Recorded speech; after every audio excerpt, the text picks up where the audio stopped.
It's been a while.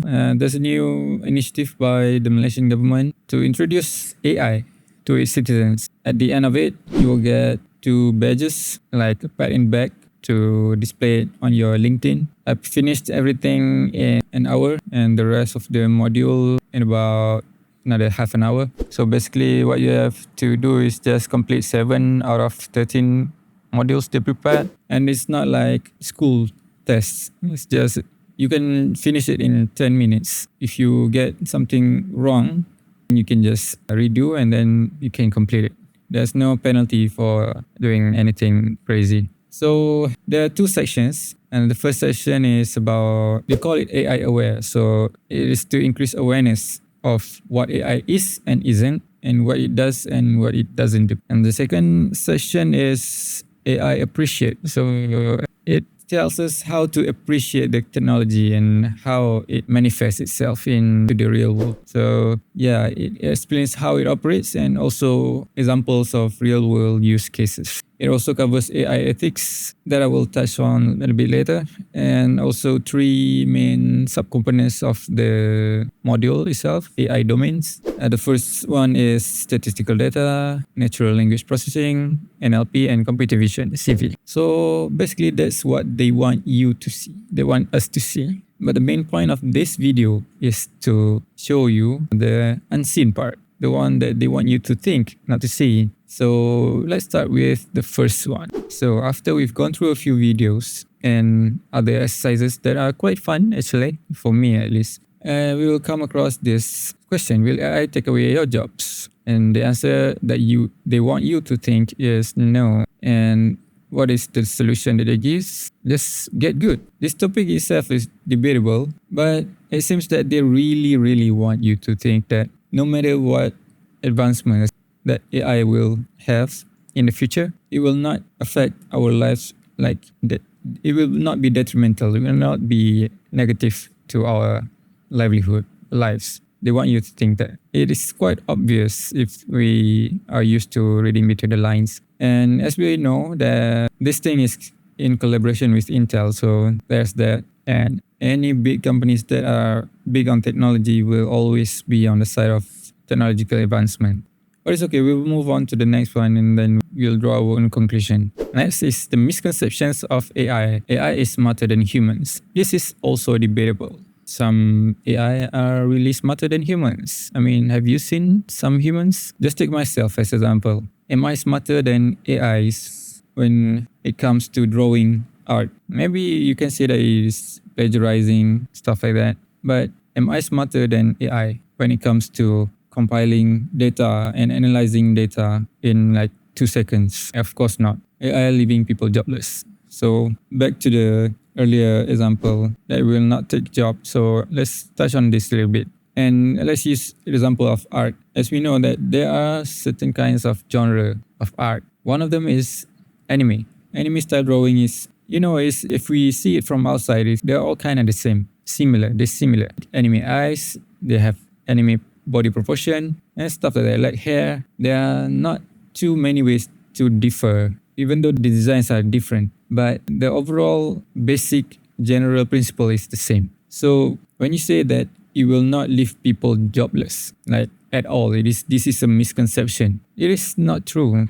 Some people will be affected. And yeah, the solution that they come up with, Malaysian government, the MDEC, and Intel, is just get good. This is an interesting one. Transportation. Yeah, blah, blah, blah. It will help us automated stuff. Okay. And then it helps us to ensure that we reach our destination on time. Okay. I'm not sure this is written by a Malaysian. Malaysians, as the world probably knows by now, we are not too big on time. Maybe someone from Intel wrote everything here and then someone from MDEC approves. Maybe. And then next, government officers. They want you to think that it is okay to be chatting with chatbots when we want to speak with government workers. I'm not sure how this will play out. How do you think that this will play out? As good as AI will become, it's not really good to just have a robot speak to a person on the other side, trying to reach out to the government that they elected. Because we, as the people, and we live in a country, we elected some people to manage the country for us. If they don't want to do it, and then they let AI do it, and then who runs the government? As we all know, AI, the overall infrastructure of AI is not controlled by Malaysia. So I hope that it doesn't get to this point. Someone needs to address this. I'm sure it will subconsciously enter into people's minds that, okay, this is an okay thing to be having in Malaysia. But no, it's not a good thing. This is one more weird thing in this program. Okay, wondering about the ads that we receive. Okay, what did you first do about these things? Did you Google about it? If you answer no, okay, no, wrong. You can't say no to Googling things about having ads on your timeline, your feed. This is a personal question. So aside from this type of question, there's another one I will show after. The program, the modules itself, it looks professionally done, but there's things like this that it doesn't make sense. Why are they trying to impose a fact about someone's personal life? You know and I know that sometimes when we just pick something, we speak it into existence in our timeline. We didn't Google about it. This is the one I'm referring to. When using social media, have you seen ads popping up? If we answer no, no, it's wrong.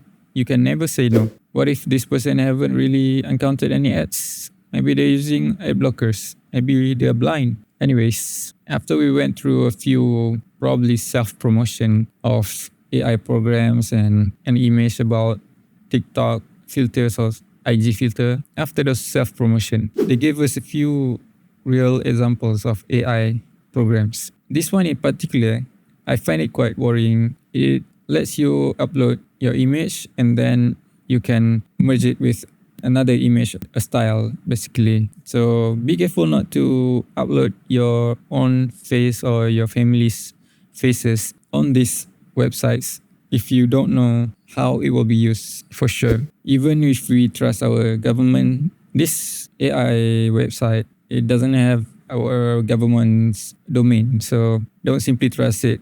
And it really makes me more confident that this thing is compiled and done by someone from Intel, maybe Intel Malaysia. That brings us to the final point, AI ethics. If you are familiar with the internet, especially when it comes to international laws, human rights and stuff like that, these are a few keywords that they have been trying to push into basically every country possible. So this is like their own first principles. And if I want to speak it on religious terms, this is the pillars of faith. Human rights, equity, inclusion. Okay, this, I don't have a problem with four of this. This four is normal. This two. When you say we respect human rights, what human rights?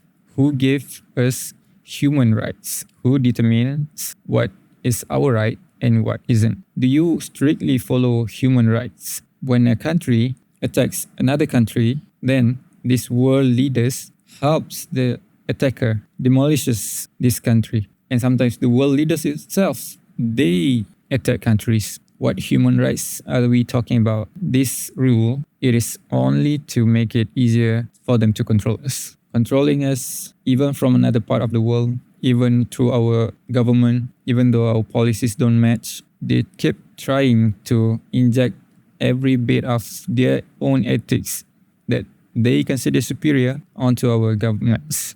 We need to be careful of this. And this inclusion stuff, we know inclusion means include everyone in stuff. We know what inclusion means. It means includes everybody.